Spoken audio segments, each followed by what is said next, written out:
Bonjour à tous, j'espère que vous allez très bien. Voici une vidéo sur la correction de l'exercice bilan que vous avez fait sur le site Examnet.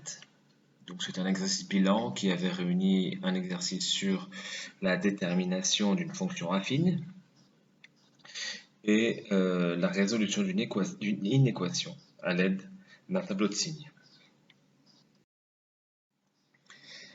Alors le premier exercice, vous aviez deux images, l'image de 2 qui est égale à 3 et l'image de 4 qui est égale à moins 7. Et on devait trouver l'expression de la fonction à l'aide d'un système d'équations par combinaison. On dit aussi par élimination. Alors, on écrit déjà les deux équations. F de 2 égale 3, ça veut dire que l'image c'est 3, donc 3 c'est le résultat. Et 2 c'est l'antécédent, donc c'est ce qui accompagne le A. Donc AX plus B maintenant devient 2. A2, quoi. 2 fois A plus B. Même chose pour le deuxième, moins 7 est égal à 4 fois A plus B. Donc par élimination, par combinaison, on va soustraire ces deux équations et faire disparaître ainsi la variable B. Donc je garde la première équation et je fais la soustraction de 3 moins moins 7, ce qui fait 10, 2 moins 4, ce qui fait moins 2. Bien voilà, dans la deuxième équation, nous voyons rapidement apparaître le A. Il suffit de diviser le 10 par moins 2, ce qui va nous donner un A de 5. Puis, on peut maintenant remplacer la valeur de A dans la première équation, afin de faire disparaître l'inconnu A et de laisser donc la place à l'inconnu B. Donc voilà, variable A valant moins 5, donc 2 fois moins 5 qui est égal à 3, plus B, c'est-à-dire 3 est égal à moins 10 plus B. Et on trouve une variable B qui est égale à 13. Voilà, A vaut moins 5, B vaut 13.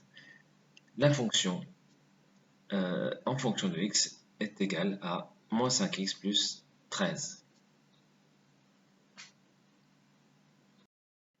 Exercice numéro 2, vous deviez résoudre cette inéquation à l'aide d'un tableau de signes. Alors, on ne peut utiliser en seconde un tableau de signes seulement dans le cas d'un produit ou d'un quotient, ou éventuellement d'une fonction affine.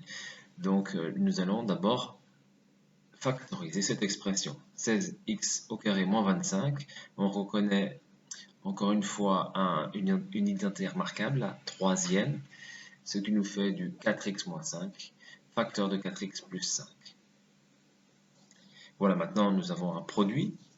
Nous allons pouvoir faire le tableau de signes avec une ligne de 4x moins 5, 4x plus 5 et donc l'expression, le signe de l'expression que l'on va chercher dans la dernière ligne. Bien, maintenant trouvons les valeurs de x qui annulent l'expression, donc qui est les valeurs du produit. On sait maintenant que le produit est annulé si 4x moins 5 est égal à 0 ou si 4x plus 5 est égal à 0. Donc 4x moins 5, 4x moins 5 pardon, est égal à 0, ce qui nous fait 4x égale 5 ou x égale 5 quarts. 4x plus 5 est égal à 0, on va trouver la même chose, moins 5 quarts à l'opposé. Alors 5 quarts, moins 5 quarts, on le met en premier, dans l'ordre croissant toujours, et 5 quarts. Bon, 5 quarts va annuler le deuxième facteur, 4x plus 5, et l'expression finale. 5 quarts, donc annule 4x moins 5. Bien, maintenant, plaçons les signes. Alors, 4x étant un coefficient directeur positif, on commence par du moins et on finit après le 0 par un plus. Même chose pour 4x plus 5. Voilà, maintenant, règle des signes. Moins par moins, ça fait plus. Moins par plus, c'est moins. Et plus, ça reste plus. Voilà, donc nous voulions que 16x au carré moins 25 soit positif. On voit dans la dernière ligne du tableau que le signe plus, le signe positif, va se placer à moins l'infini jusqu'à moins 5 quarts et de 5 quarts jusqu'à plus l'infini. Et comme on veut une inégalité stricte, eh bien on va exclure ces deux valeurs. Donc moins l'infini jusqu'à moins 5 quarts exclut union 5 quarts plus l'infini. Voilà, rendez-vous pour le Socrative sur les questions. Merci, au revoir.